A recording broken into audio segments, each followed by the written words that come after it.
Great to once again restart these meetings. We've not had an invited speaker presentation for over 6 months now in the department, and this is our first one since before COVID. The plan, as I said at our business meeting 2 weeks ago, is that we're going to have alternate in kind of 3-week cycles between an invited speaker presentation. The following week will be a business meeting, and the week after that, the traditional 3 case presentations. This afternoon, our invited speaker is Jens Hetzeroth. Jens, obviously from the Division of Cardiology at UCT in Groote Schuur, and is also director of the Catheterization Laboratory at Groote Schuur and Vice President of the Heart Failure Association of South Africa. And Jens gave a presentation on a webinar of the Heart Failure Society of South Africa about 2 months ago that I attended and was really excellent. And I have invited Jens to present that in our format this afternoon. And he'll talk for roughly about 45 minutes, and it'll leave a few minutes at the end for questions and discussion. So thanks very much, Jens. Appreciate that and look forward to the presentation. Thank you.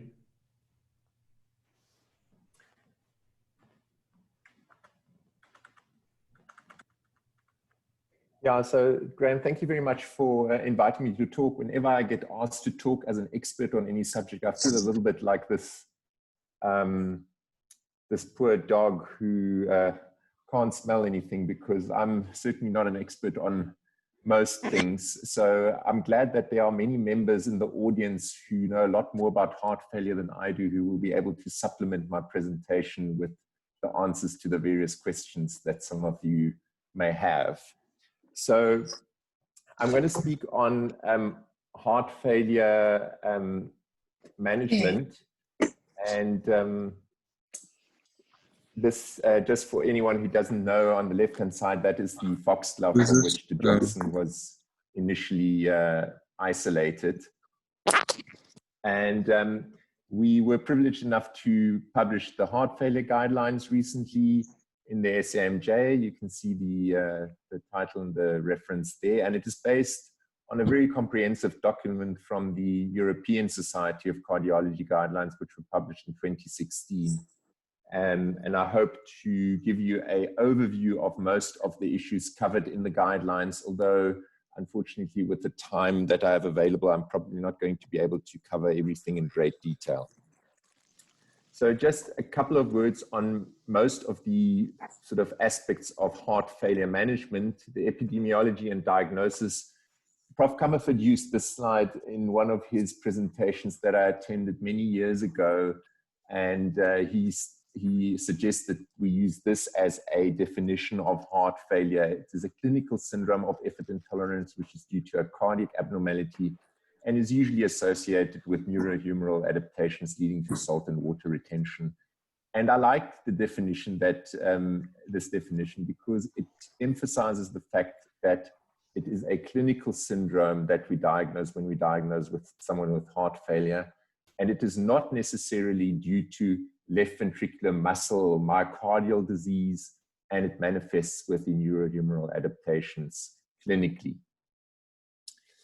Now, in terms of the perspective in sub-Saharan Africa, what is the etiology of heart failure that we see in our environment? You can see that the data is not very good, but we have some studies that help us. So the most common causes you can see illustrated here from these various studies. There are by far the most common is hypertension, ischemic heart disease, dilated cardiomyopathies of sorts, as well as rheumatic heart disease or valvular heart disease, with other diagnoses being a little bit rarer. Remembering that cardiomyopathies, the dilated cardiomyopathies encompass a fairly big entity of different diseases, ranging from HIV-associated cardiomyopathy to idiopathic cardiomyopathy. Now, over the last few years, the definition of heart failure has changed. So most of you will be familiar with the term of with ejection fraction being measured either echocardiographically or some other means, and that classifies heart failure into various entities. So the usual congestive cardiac failure, where a patient has poor myocardial function with an ejection fraction of less than 40%, is referred to as heart failure with a reduced ejection fraction.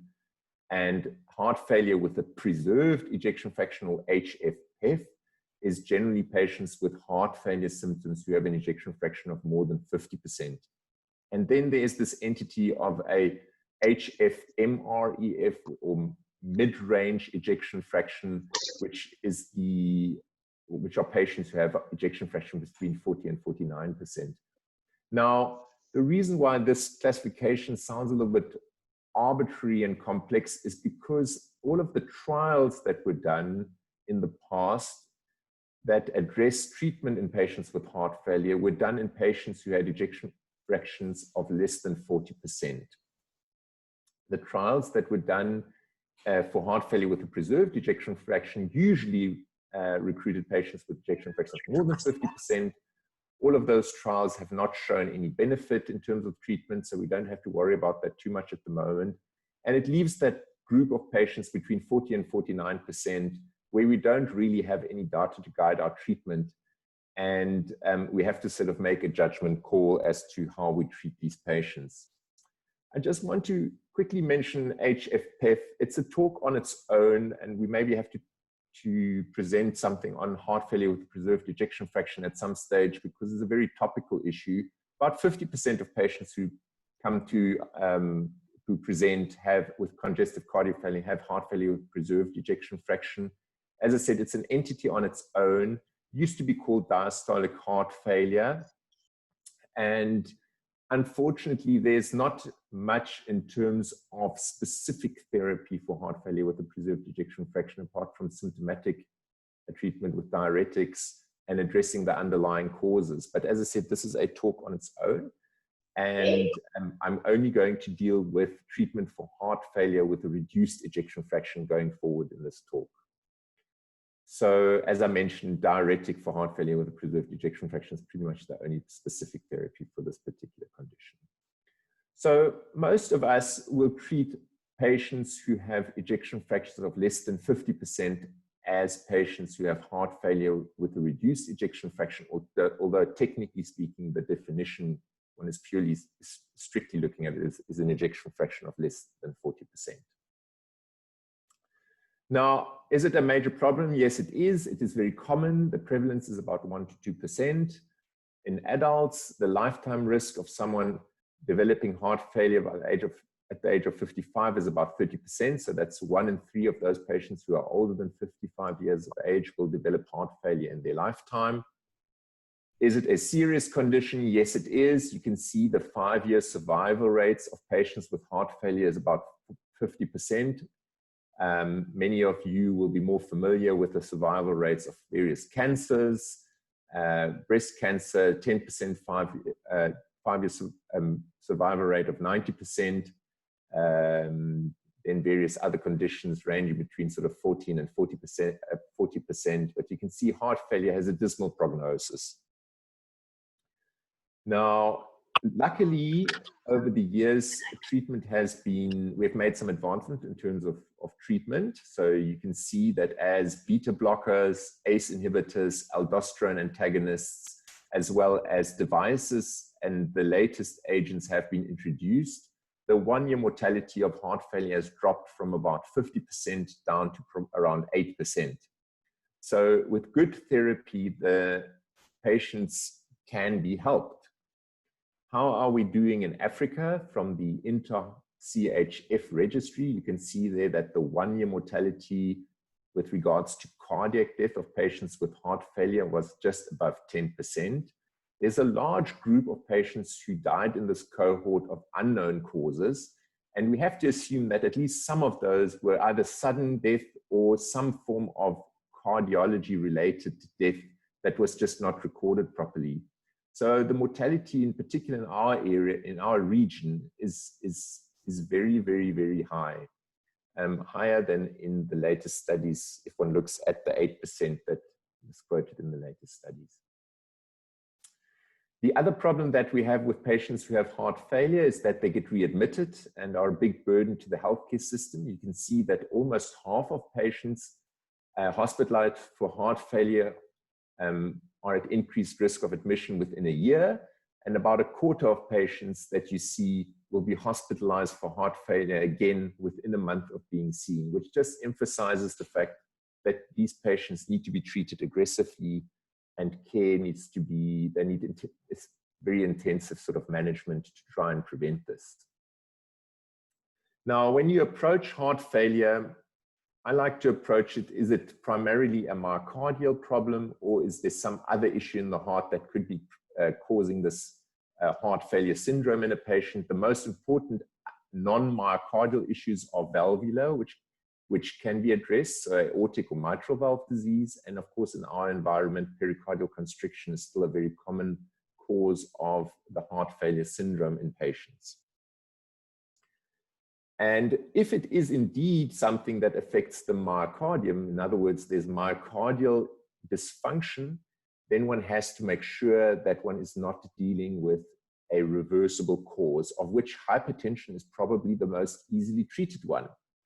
There are others that can be reversed. So many of you will know that patients who have ethanol-induced cardiomyopathies can have a reversal in terms of their LV function and improve dramatically. Ischemia can be relieved. Myocardial ischemia can be revascularized and improve myocardial function. The tachycardia-induced cardiomyopathies, so in other words, left ventricular dysfunction secondary to incessant atrial tachyarrhythmias, can be treated by ablating the tachycardia. And then, of course, you have the metabolic issues which can be corrected. And I think those are important sort of reversible causes to recognize when you see patients with heart failure with a reduced ejection fraction due to some underlying myocardial issue. As I said, the non-myocardial things like valvular heart disease or pericardial constriction are also reversible, and it's therefore important to recognize those. And I think the investigations of heart failure patients should be geared towards detecting these because, as I said, there are reversible causes. Once you've established that a patient has heart failure with a reduced ejection fraction and no reversible causes, then you are where we are going to go next in the talk, which is addressing the HFrEF, introducing the HFrEF therapies. Now, in this particular slide, you can see an illustration of how most patients are treated. You can see that as a patient develops heart failure, in the red line, they have recurrent decompensations and ultimately die from pump failure or sudden cardiac death. Now, you can see that the intensification of our interventions increases with time, and only towards the very end do these patients get treated very aggressively. And I hope with this talk to emphasize or to change that practice a little bit, to try that we introduce aggressive heart failure with reduced ejection fraction therapy upfront and deal with in order to improve outcomes for these patients, and those patients that then ultimately need sophisticated therapy get that at an earlier stage. So I'm just quickly going to go over established therapies. Most of you will be aware of the 3 classes of drugs that have significant mortality and morbidity benefit in heart failure with a reduced ejection fraction management. Those are, as you may well know, the beta blockers, the ACE inhibitors or angiotensin receptor antagonists, and the mineralocorticoid receptor antagonists. And every effort should be made to treat patients with heart failure with a reduced ejection fraction with all 3 of these agents. And the mineralocorticoid receptor antagonists, so spironolactone in particular, are underused in terms of treatment of patients. And as I said, most of you will be well aware that those are the 3 agents that one should start patients on with a view to titrating the drugs up to target dose. How are we doing in sub-Saharan Africa with regards to treating our patients? You can see that the medication prescription rate is unfortunately quite low. So diuretics are prescribed in most patients, but you can see about only half of patients who qualify for beta blockers are on beta blockers. About 3/4 are on some form of ACE inhibitor or ARB, just over half on aldosterone inhibitors. And as with most registries of studies in heart failure, about 1/3 of patients are on digoxin. So I think this illustrates one of the problems, and that is that patients are not receiving the therapy that is proven to work.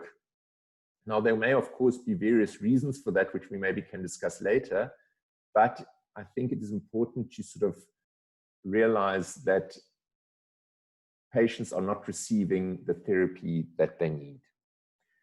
Diuretics are very useful. Most of you are very familiar with diuretics, but they're very useful drugs to improve symptoms for patients. They have never been associated with, there have never been any studies to show that they have any mortality benefit, but they are useful in controlling symptoms for patients. They improve quality of life, and most patients can be taught to adjust the dose according to the symptoms or changes in body weight. Electrolyte abnormalities are a frequent problem, and once you start thinking of diuretics for patients, you should, of course, start thinking of all the other established therapies that a particular patient needs. Ivabradine is an agent that slows the sinus node, so it is a pure heart rate reducing agent. It has no effect on contractility like a beta blocker or a calcium channel antagonist.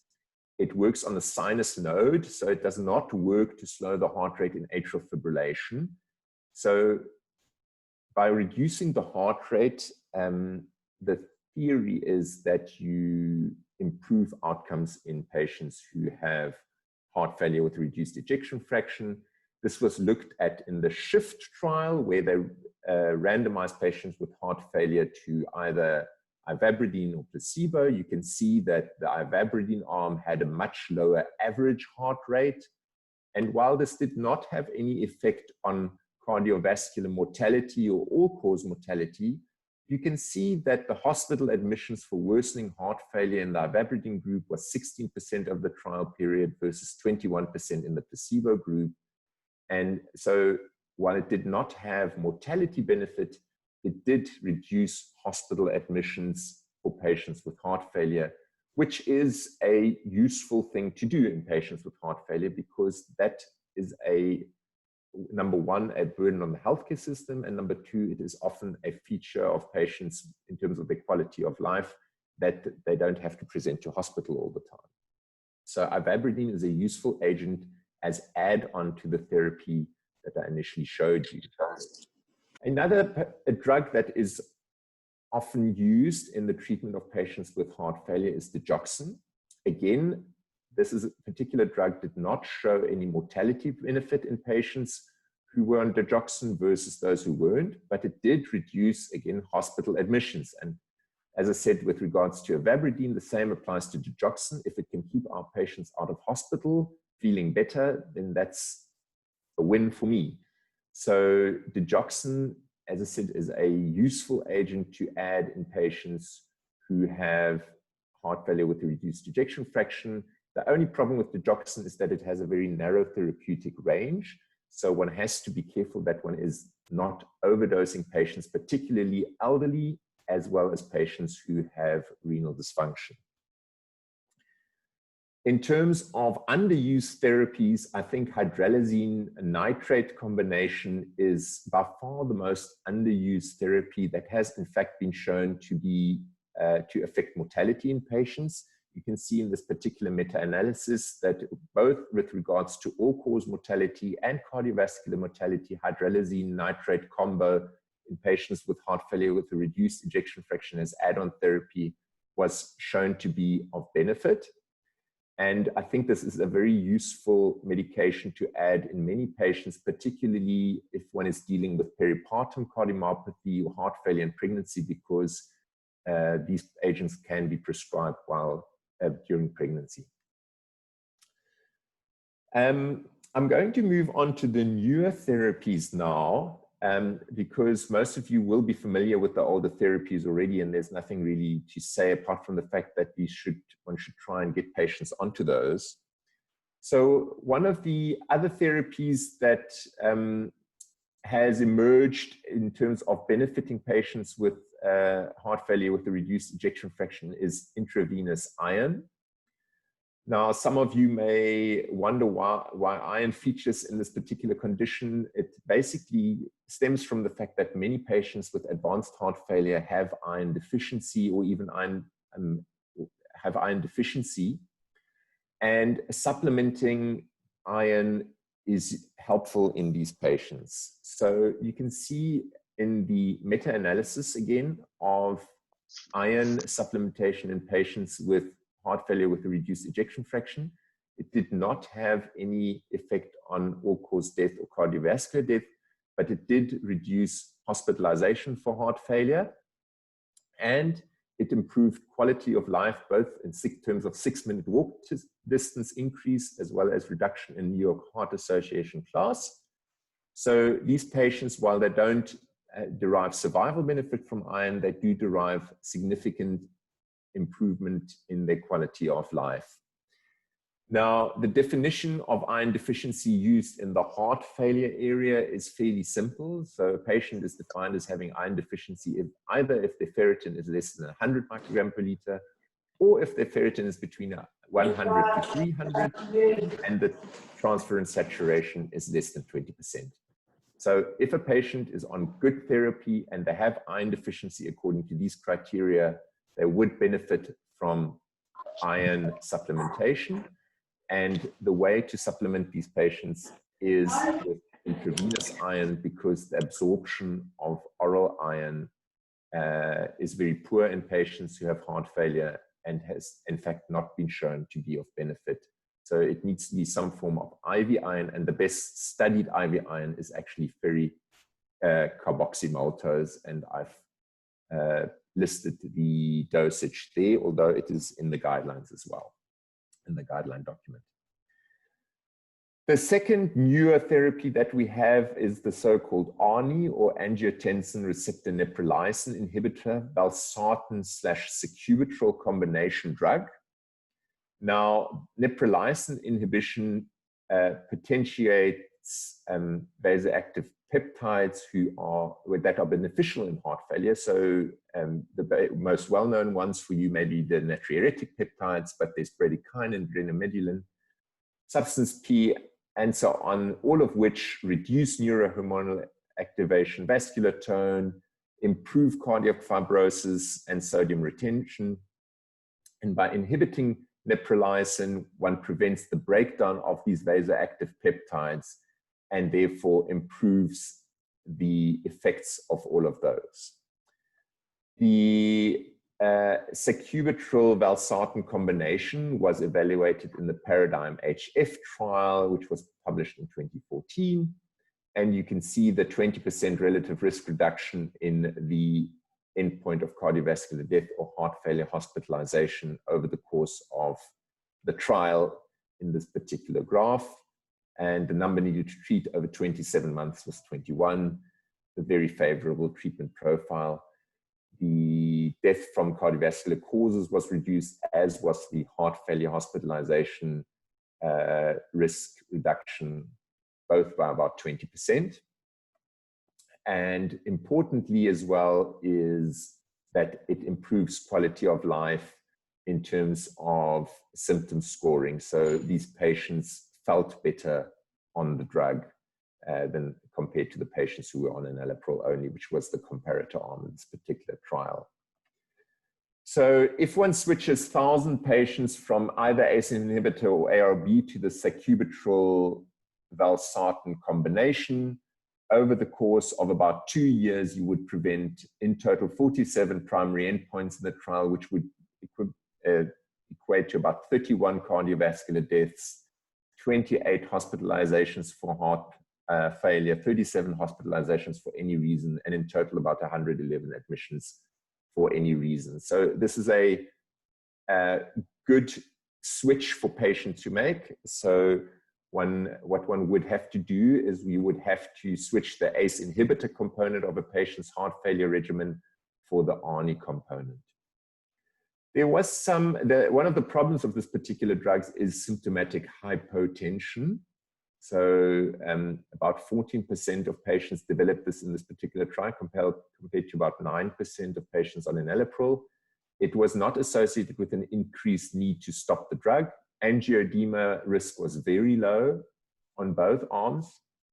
And in general, the drug was fairly well tolerated, although it has the same issues that an ACE inhibitor essentially has with regards to hyperkalemia. Just some practical issues. So the drug should be titrated upwards carefully as performed in the trial. So it was started at 100 milligrams twice a day, titrated up to 200 milligrams twice a day. It was evaluated only in patients who have stable cardiac failure, so it's not in the acute setting. It was evaluated in patients who already were on enalapril twice a day. And just most of you won't be affected by this because you're using NT-proBNP when you're measuring BNPs, but if you directly measure the BNP, because the ARNI prevents the breakdown of BNPs, it can affect the measurement. Hypotension, as I said, is the most common problem. And because there is a risk of angioedema with the combination of an ACE inhibitor and neprilysin, when you switch patients, you should allow for about a 48 hours washout period of the ACE inhibitor. So if a patient is on an ACE inhibitor, you stop the ACE inhibitor for 2 days and then introduce the ARNI after that.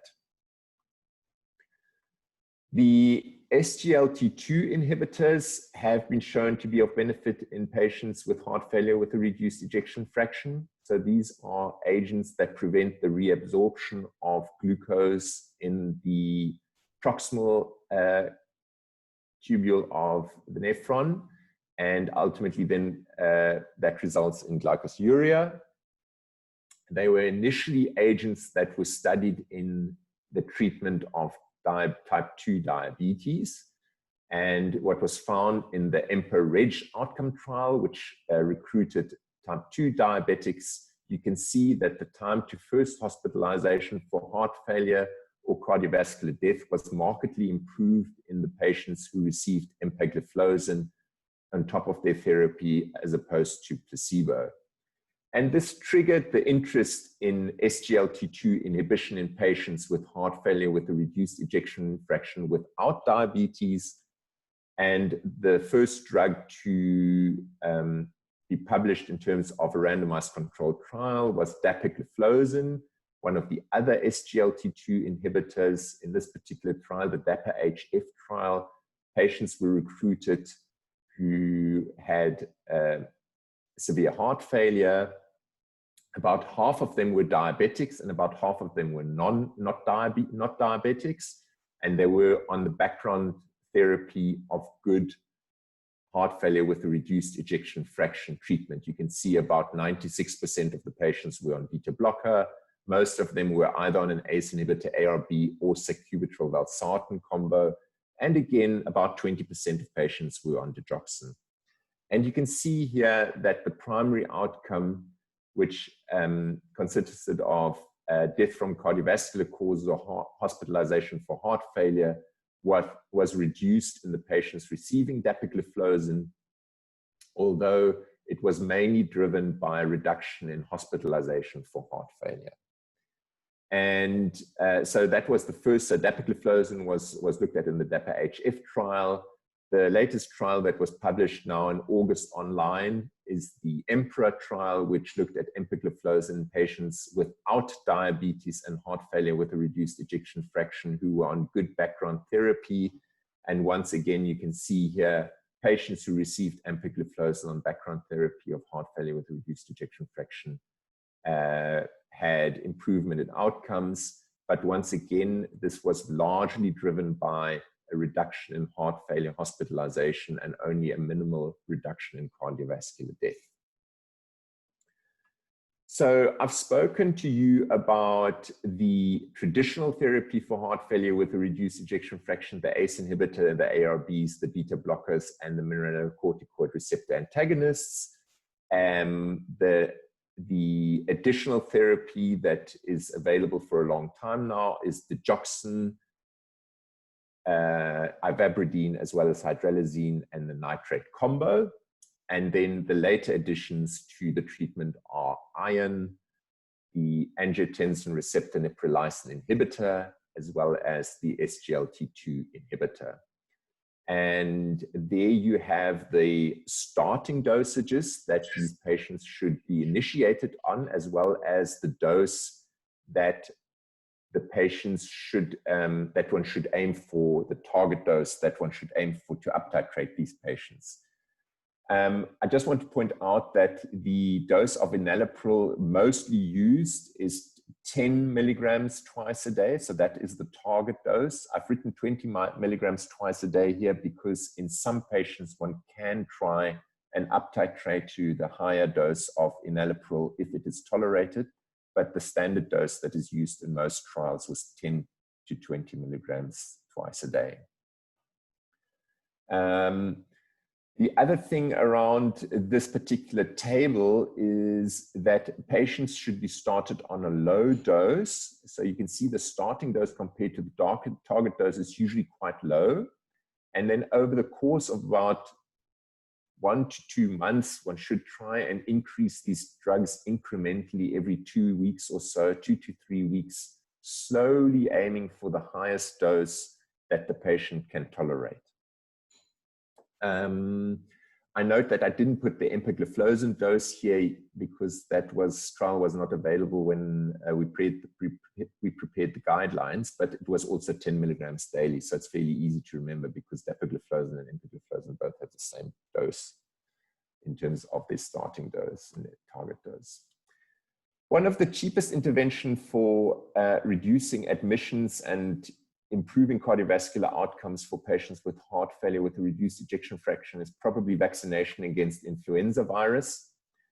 And you can see here that epidemiologically, there's good evidence that it reduces all sorts of cardiovascular events. So you can see heart failure admissions were reduced, but in fact, cardiac arrest, myocardial infarction, all of those cardiovascular events are also reduced. So patients with heart disease, particularly patients with heart failure with a reduced ejection fraction, should be anticoagulated. Should be vaccinated. Should be vaccinated. I'm going to briefly speak on devices and surgery. So there are various surgeries or devices available for patients with heart failure with a reduced ejection fraction. The surgeries that I'm just going to list here are obviously revascularization, coronary artery bypass grafting, valve replacements or valve repair in patients who have valvular heart disease, and then of course transplantation.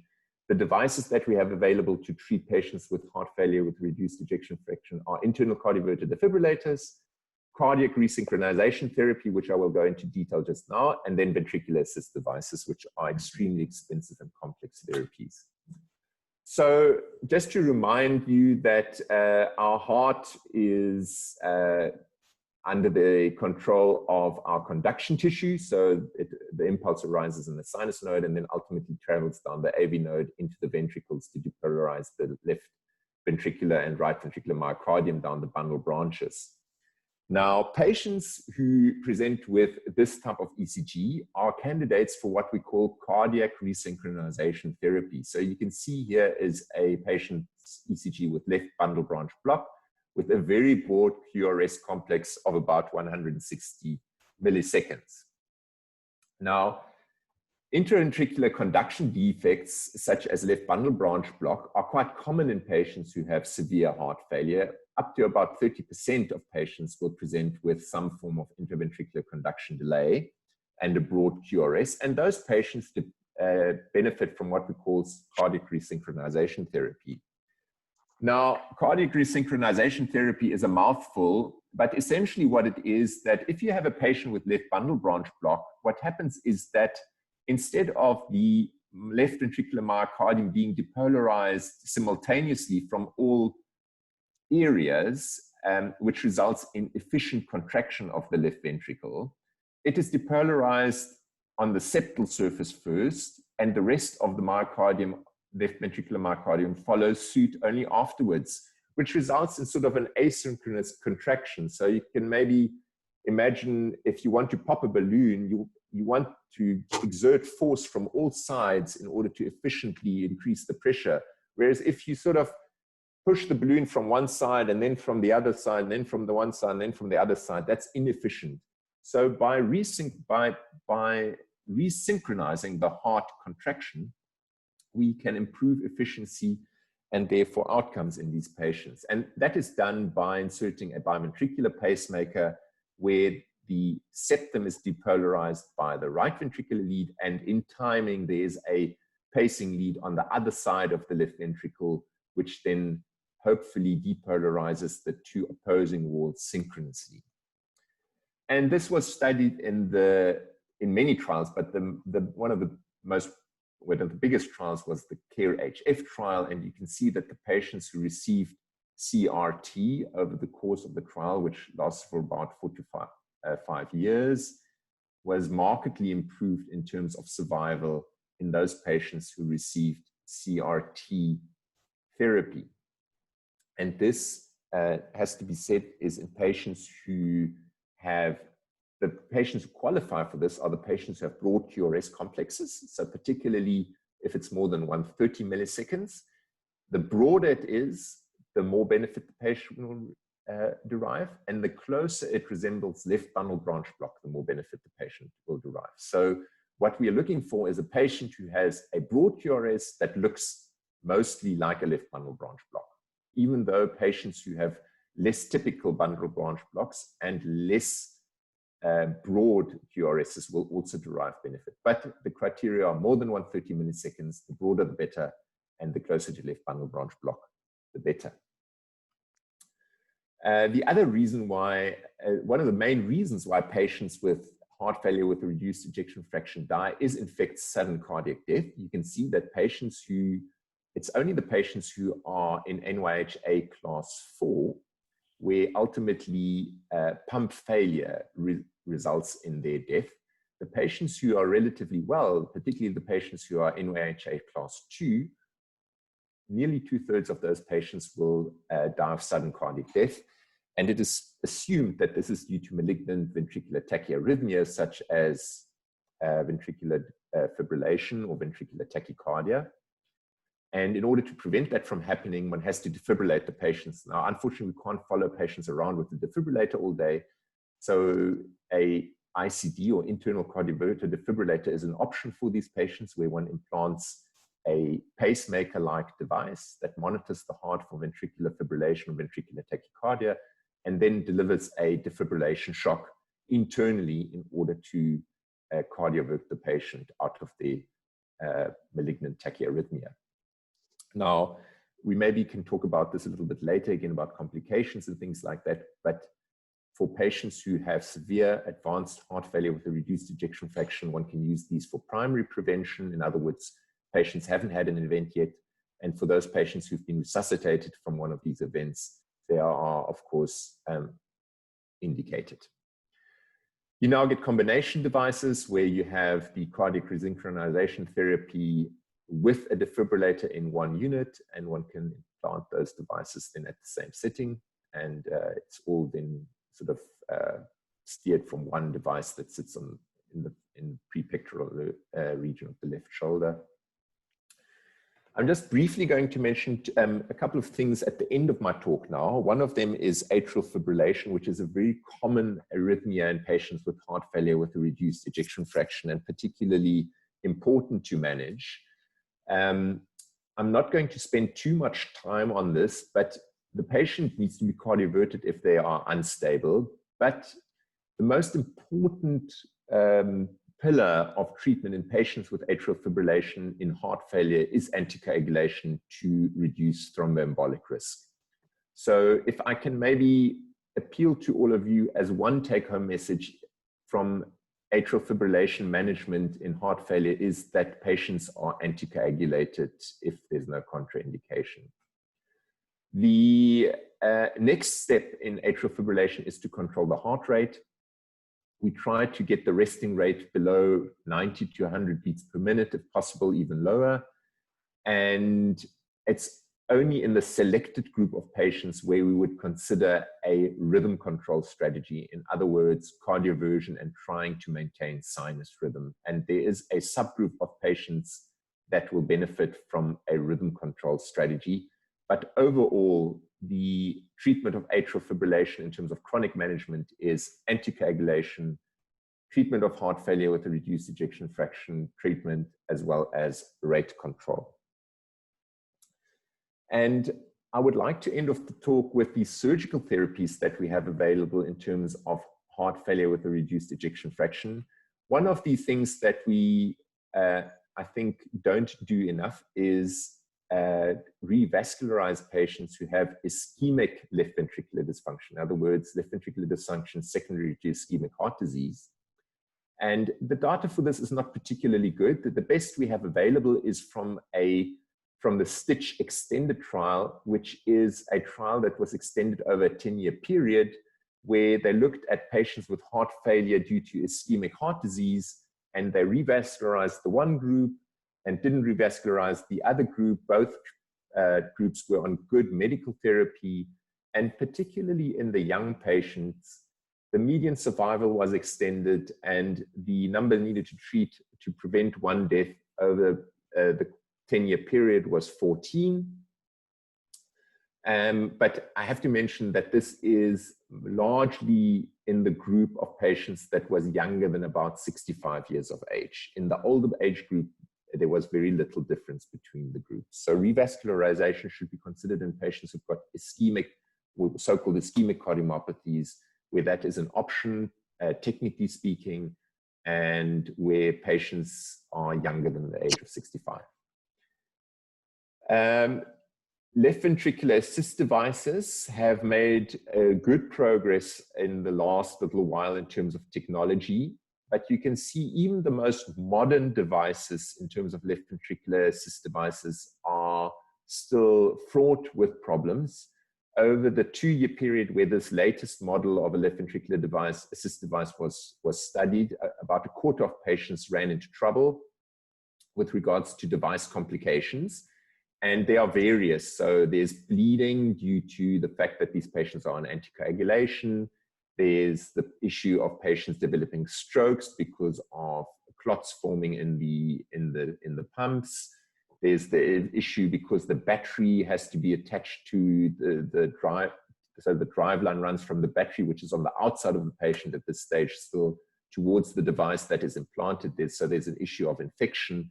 So there's all sorts of major adverse events that still occur with these left ventricular assist devices, and they are very expensive. So it's very, very limited use in South Africa at the moment.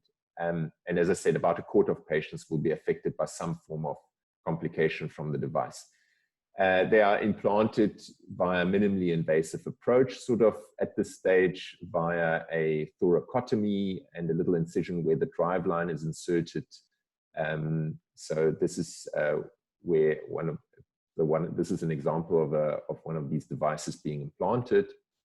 And you can see overseas in the first world setting, in the latest sort of transplantation literature, most patients will be transplanted in the setting of having received some form of ventricular assist device, particularly LVADs. Which brings us to transplantation. And I think we, in general, probably refer our patients too late for assessment for a heart transplant. You can see we contribute very little in terms of numbers to the overall transplants that are being performed worldwide. Even though the survival rate of patients who've had a heart transplant is excellent. So you can see the median survival is about 10 years. So at about 10 years, the survival is about 50%, and the 5-year survival is around 75, just over 70%. So patients do really well once they have been transplanted. despite the fact that they are on immunosuppression and various other issues that they are then exposed to. So heart transplantation is an excellent option for patients who have reached the sort of end stage heart failure syndrome.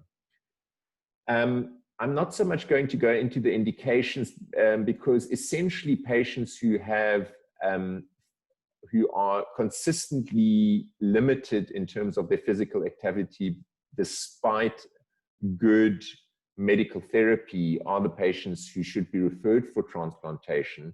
I think it's maybe more important to look at the patients who are potentially not suitable for transplantations. So one of the first thing that we look at from a technical point of view are unfavorable pulmonary hemodynamics, but from a clinical point of view, the patients that will likely not qualify for transplantations, and some of these are relative indications such as age. So an indication is sort of patients who are older than 65 years of age are probably not candidates, although that is a gray zone. Patients who are obese, diabetes with established end organ damage, underlying serious psychiatric disorders, adverse social circumstances, and comorbid disease that limits survival, such as chronic kidney disease or malignancy. I think those are probably useful sort of things to know about if one refers patients for transplantation. Those are the types of things that we would look at that would disqualify patients from receiving a heart. I'd like to end off my talk with this particular algorithm, which is part of the guideline publication. I know this is very small, but I will go through each section quickly. It basically summarizes my talk that I've given you with regards to the diagnosis, general assessment of patients, the special investigations, the management specific to heart failure with a reduced ejection fraction, what one looks at in terms of precipitating factors, and special considerations. So you can see here, in terms of general assessments, symptoms and signs, the general lifestyle advice that patients should receive. I just want to maybe draw your attention to try and avoid non-steroidals and the non-dihydropyridine calcium channel blockers, as well as fluid restriction. You can see in terms of the further investigation, patients should have an ECG, a chest X-ray, and their pro-BNP can be assessed. Ultimately, patients will require an echocardiogram to rule out the reversible causes of heart failure, such as valvular heart disease or pericardial constriction, and to determine the ejection fraction, which, as I mentioned to you, by definition should be less than 40%.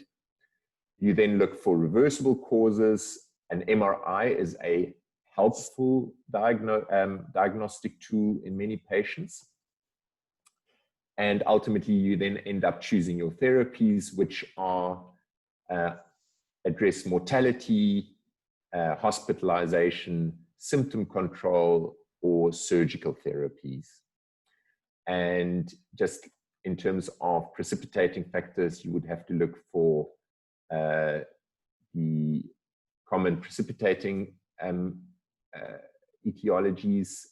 Here are the bloods that we would usually advise, and then there's a section just outlining the special drugs that we consider that are not directly related to heart failure with a reduced ejection fraction management. So that is the algorithm that I would advise you all to maybe keep in your back pocket to remind you of the management of heart failure with a reduced ejection fraction in the chronic setting. So unfortunately, in the interest of time, I am going to end my talk here. Having said that, I did not cover the management of acute heart failure or heart failure with a preserved ejection fraction, as that would just take too much time. So thank you very much. I hope I can answer all your questions, or that people in the audience can assist me if need be. Great. Thanks so much, Jensen, and thanks for providing us with such a excellent, up-to-date overview of this topic. And we certainly will be taking up an offer of coming back at another stage, probably early next year, to update us on the management of patients with preserved ejection fraction and heart failure. Yeah, absolutely. I think that's a good idea. Yeah. So if people have questions, just either raise your hand or type in the chat box that you have a question, and I'll come to you. If I can start off with the first question. Gents, obviously, we don't have availability of SGLT2 inhibitors or ARNIs in the public sector. And I'm just wondering, from your sort of review of the literature, the totality of the literature, what do you think that those options add in terms of increasing survival in patients with heart failure, and in terms of improving quality of life and tolerance? So, what are our patients missing out on by not having that currently available to them? Yeah, so these drugs are very expensive, unfortunately. So if you were to buy sacubitril valsartan combo from private, it would probably work out to about 1,500 Rand a month. There is some work going on to try and get sacubitril valsartan combination into public sector use. But I do think that patients are missing out quite significantly by not having access to this particular medication. So you could see there that the absolute risk reduction was relative risk reduction was about 20%. And the number needed to treat was about 21 over a 27-month period to prevent one primary endpoint. And it had both, as I said, its mortality and morbidity reduction. And for both SGLT2 as well as ARNI. So if one could switch, most patients, it would benefit from a switch for sure. So I think our patients are missing out quite significantly when it comes to these drugs. But having said that, it's not only in the public sector, it's also in private. These drugs are very expensive. So yeah, the access to these drugs, the fact that it's not accessible to patients is a problem. And you obviously wouldn't start both of those classes of drugs. You would choose one or... Yeah, so that is always that's a good question, Graham. I mean, we never know really now with all these new drugs becoming available, what would the algorithm be in terms of treatment? I probably, so the SGLT2s were done on the background of good heart failure with a reduced ejection fraction, and that included some of the ARNI. So there was a proportion of patients who were on ARNI in those particular trials. And there was no outcome, there was no reduced benefit to those drugs in that setting. So in other words, it didn't really matter where you were on an ACE inhibitor or an ARNI, whether you benefited from an SGLT2. Yeah. So it's very arbitrary in terms of what you choose as add-on therapy. In terms, so a lot depends on what is locally available. So if you have, obviously, if you only have the ARNI available, add the ARNI. If you only have the SGLT2 available, add the SGLT2. If you have both available, I probably would add the ARNI first and then the SGLT2 a little bit later. And the reason is that I think the magnitude of the cardiovascular survival benefit, in other words, the mortality reduction, is I think a bit more robust in the ARNI as opposed to the SGLT2 inhibitors.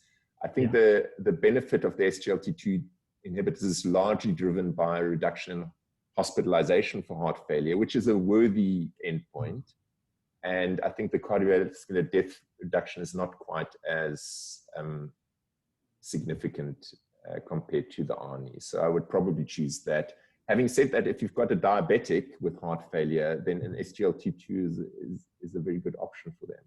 So it's a little bit arbitrary. There are some questions in the chat box. So Terry has asked, which patients with ischemic cardiomyopathy should we refer to cardiology for CABG once on optimal therapy? Yeah, so as I said, the data for revascularization in these patients is not very strong, but I think particularly in the younger patient group, so patients with little comorbidity, So not a diabetic who's got sort of advanced chronic kidney disease or something like that, but the younger patients with relatively little target organ damage from other diseases. I think those would be the ones that we would like to assess in terms of revascularization, possibly. Now, there are trials that are ongoing with regards to PCI. So, I mean, revascularization by CABG is obviously quite an aggressive sort of intervention and high-risk procedure in patients who've got, by definition, poor ejection fractions.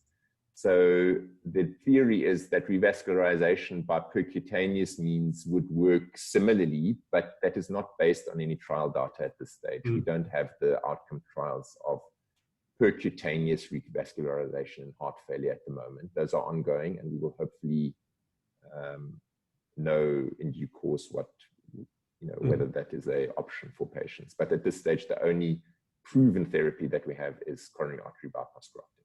Yeah. Ntobeko, did you want to make a comment about the access to ARNIs?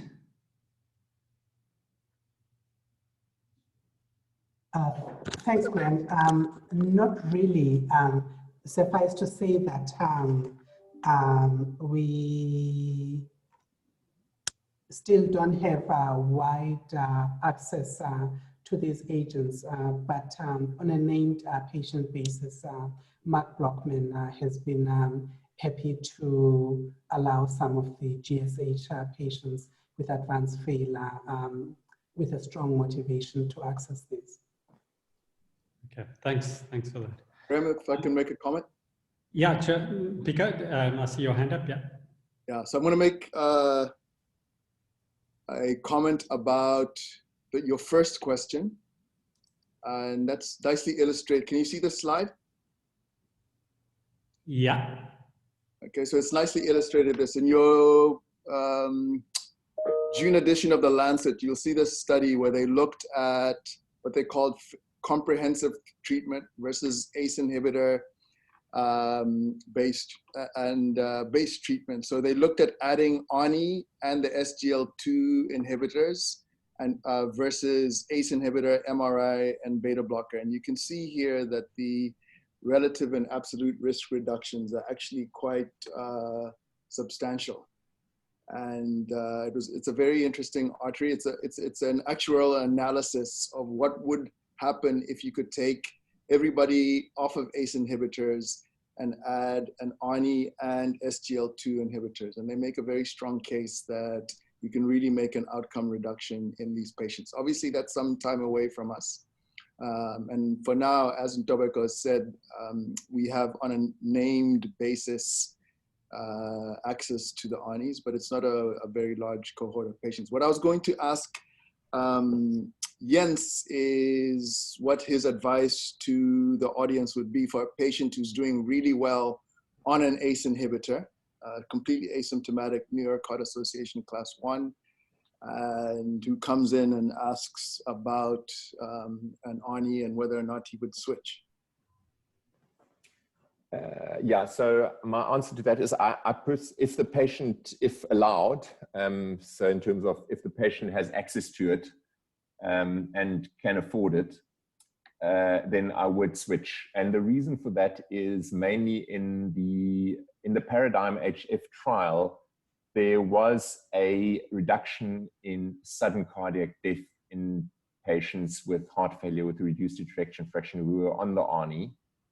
So these were patients who were well, who then derived their survival benefit by the reduction of sudden cardiac death. So if a patient, even though a patient is well or feels well, I would advise a switch in those patients if they can tolerate the drug and can have access to it, obviously, in order to derive the survival benefit from the sudden cardiac death reduction.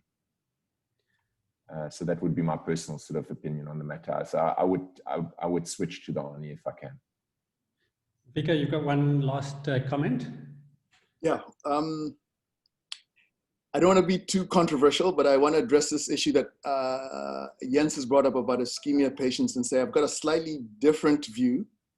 And really, one is to say that at 5 years, the study, which is what the study was designed for, the STITCH trial, where they were looking at bypass versus medical treatment for heart failure in ischemic patients.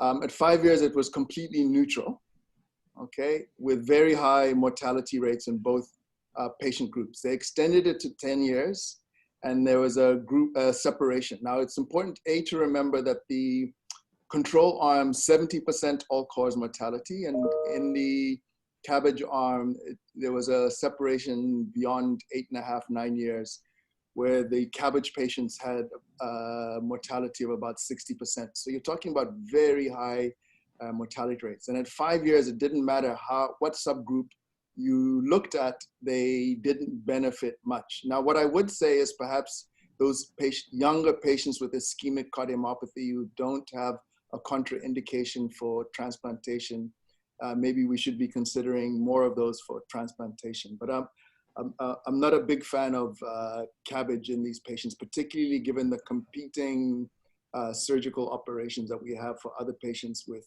treatable disease. Jens, your last thoughts on that? No, I mean, I don't disagree. Actually, I don't disagree with Mpiko there. I do think that there is a group of patients that will benefit from revascularization. As I said, it's the relatively well young group.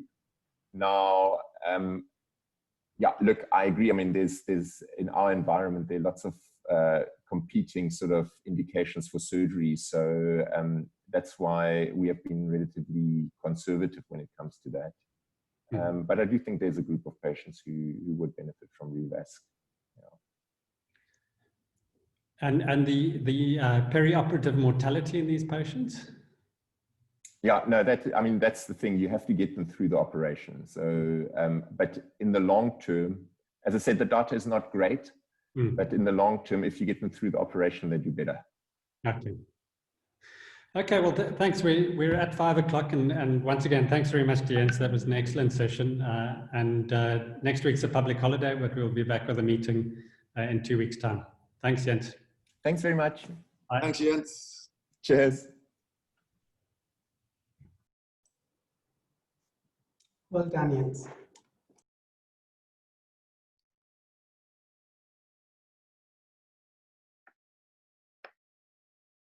Thanks, Jens.